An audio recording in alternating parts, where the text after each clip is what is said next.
Hello, happy Tuesday, and welcome to the Daily Edit. I'm your host, Todd Middlebrooks. Today we are going to be talking about adding impact to an image through black and white conversion. So stay tuned for this episode.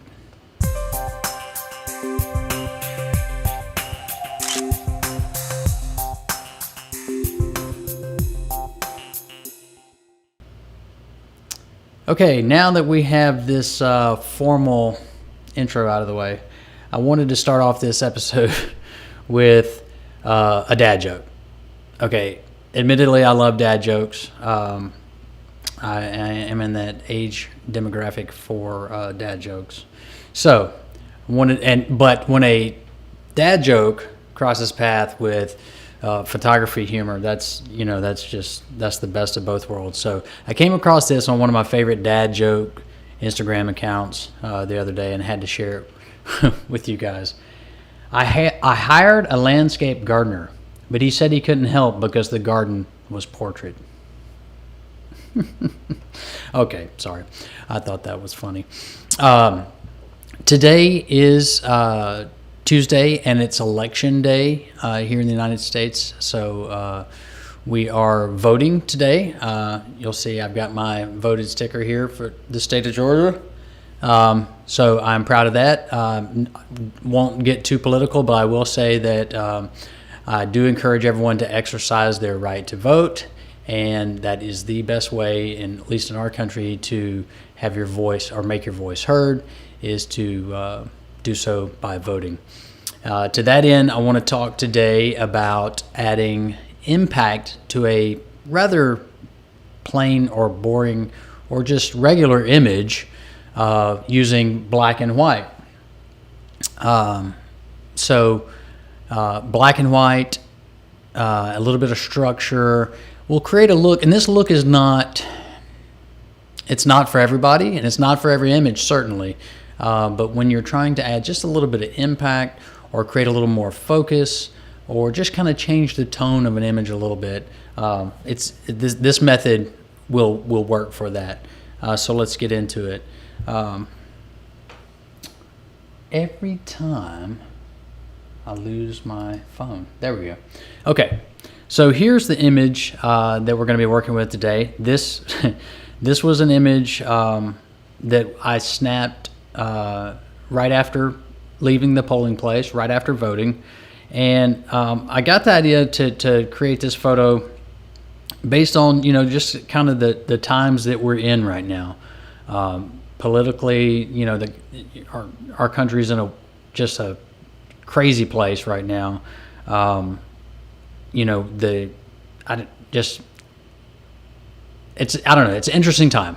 Let me put it that way. I'm just trying to keep it simple here. It's an interesting time with the global pandemic, with politics, with protesting, and everybody kind of being on edge.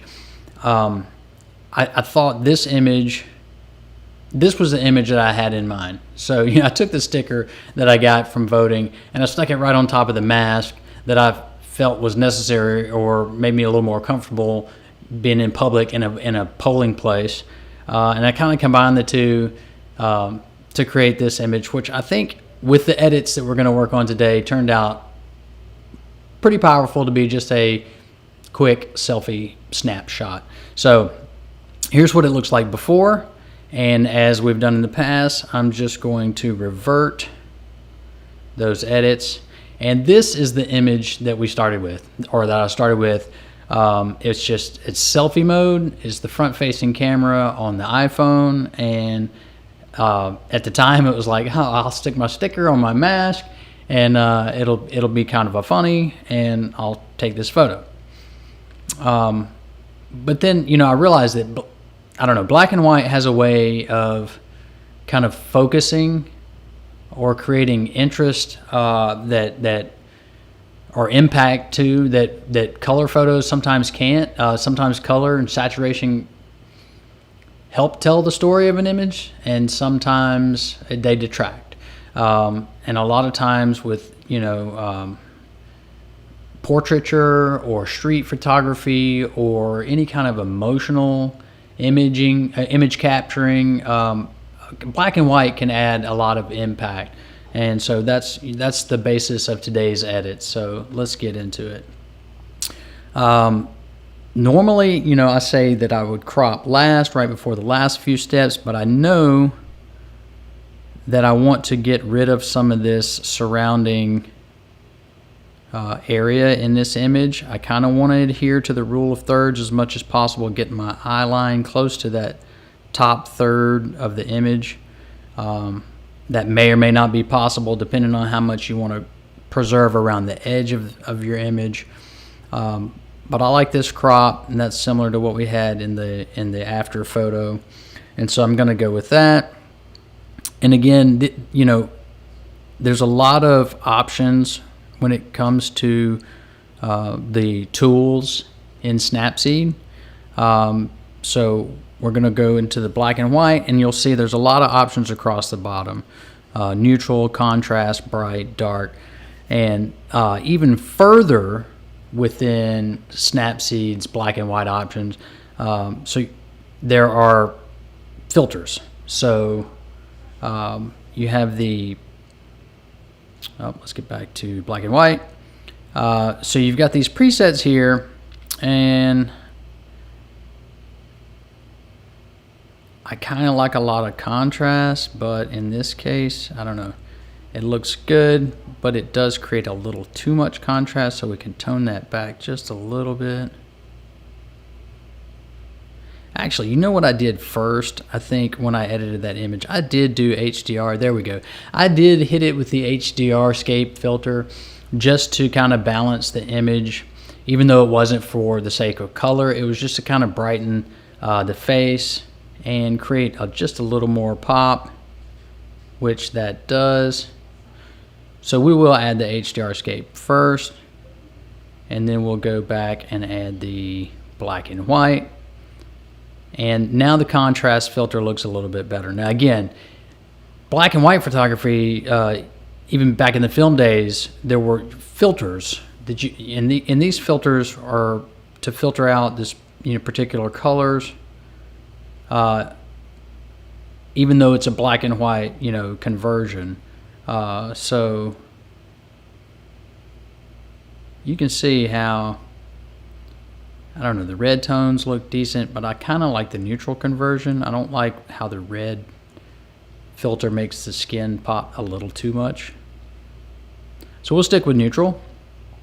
And there we go again. That's so far the before and after. And this is where it gets a little more tedious, but there's a lot of things that I like about what we've done so far, and then there's things that I kind of want to punch up a little more. So we'll head into the details option here.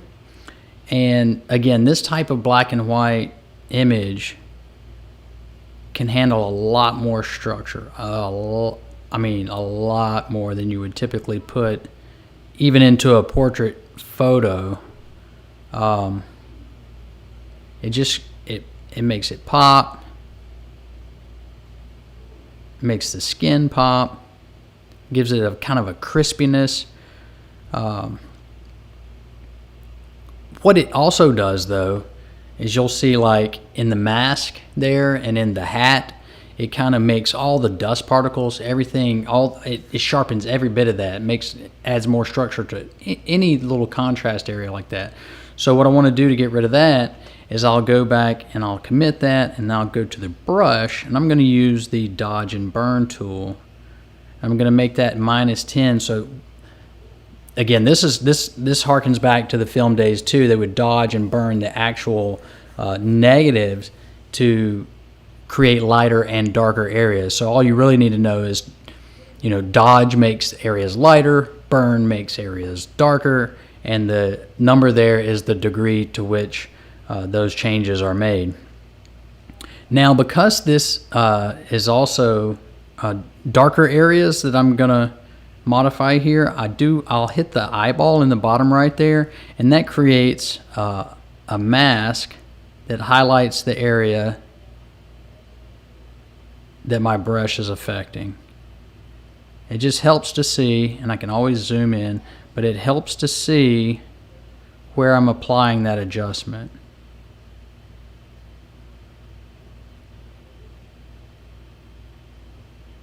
And we'll just brush in that area. And like I said, the hat up here has a lot of dust. We'll brush that.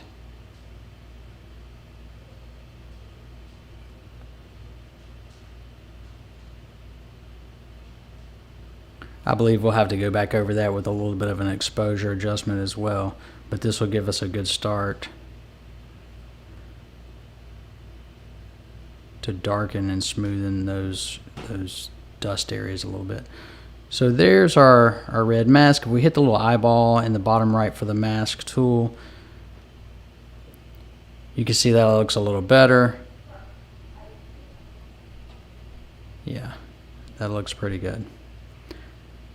Okay, again, I think the face and the part of my face that is actually showing could use a little more structure, and so I'm going to use a selective tool, which is similar to the brush tool in that you can apply edits to selective areas of the image.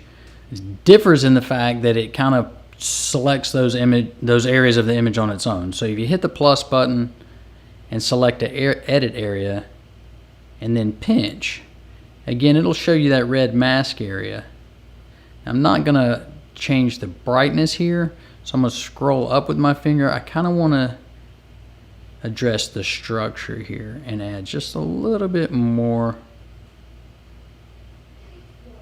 Gives it that crisp kind of, I don't know, I call it like a crunchy look. A little bit grungy, a little bit of, it's like a tonal contrast almost.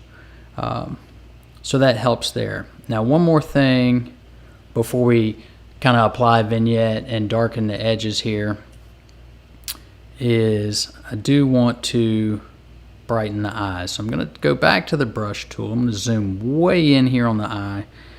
I'm going to use my tool selection and I'm going to select exposure and I'm going to bring it up by 0.7. I'm going to try that. Oh yeah, you see that, how that just creates a little pop in the eye there. Let's see. Yep. That looks much better. Create some sharpness, a little light pop in the eyes. And again, yeah, I mentioned this would be a tedious edit, so I'm going to go back in here with the exposure brush. I'm going to bring that down a little bit. I'm going to kind of paint in around the shirt here. This will apply a little bit more darkening around the edges. Maybe on the hat as well. Prior to our vignette. And then we will go to the vignette tool.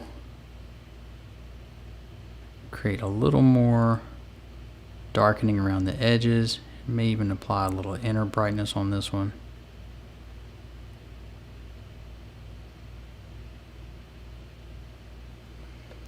And there you have it. I think that looks pretty good. Once again, let's go before and after. Before, a simple selfie shot coming out of a polling place. After, just a little more impact, kind of shares the emotions of the time. I mean, yes, I'm a Georgia voter. It clearly, states that this is a post-vote photo, but also with the mask, it kind of it's telling of the times that we're in right now with the coronavirus pandemic. So anyway, I hope you enjoyed this, adding a little impact to a basic common image using black and white conversion and a little bit of structure and a little bit of localized brush editing. If this is something that you've enjoyed, please feel free to join us again. We are here Monday through Friday live at 5, and I invite you to let's